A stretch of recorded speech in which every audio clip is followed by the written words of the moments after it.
கவிதாவுக்கு ஒரு சின்ன கவலை. முகம் அழகாக இருந்தாலும் கழுத்தைச் சுற்றியுள்ள அந்த கருமை அவளது தன்னம்பிக்கையை கொஞ்சம் குறைத்தது. இதற்கு அவள் பல ரசாயன கிரீம்களை பயன்படுத்தி பார்த்தாள். ஆனால் பலன் கிடைக்கவில்லை. அப்போதுதான் அவளுடைய பாட்டி ஒரு ரகசியத்தை சொன்னாள். 2 ஸ்பூன் கடலை மாவு, 1 சிட்டிகை மஞ்சள் தூள் மற்றும் தேவையான அளவு தயிர், இந்த 3ஐயும் சேர்த்து ஒரு பேஸ்ட் போல தயார் செய்தாள் கவிதா. இந்த கவலையை கழுத்தைச் சுற்றியுள்ள கருமையான இடங்களில் மென்மையாக தடவினாள். இது வெறும் பேஸ்ட் மட்டுமல்ல, இயற்கையின் அரவணைப்பு.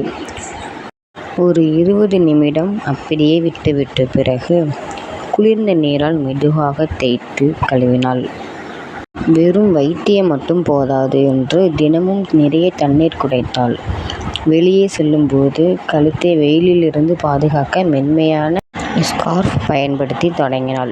சில வாரங்களில் அந்த மாற்றம் தெரிந்து கருமை மறைந்தது. கவிதாவின் கழுத்து ஜொலிக்கத் தொடங்கியது. பொறுமையும் இயற்கையும் சேர்ந்தால் அழகு நிச்சயம். நீங்களும் முயற்சி செய்து பாருங்களேன். வீடியோ பிடிச்சா லைக் அண்ட் சப்ஸ்கிரைப் பண்ணி சப்போர்ட் பண்ணுங்கள். நெக்ஸ்ட் என்ன வீடியோ வேணும்னு கமெண்ட் பண்ணுங்கள். தேங்க்யூ ஃபார் வாட்சிங்.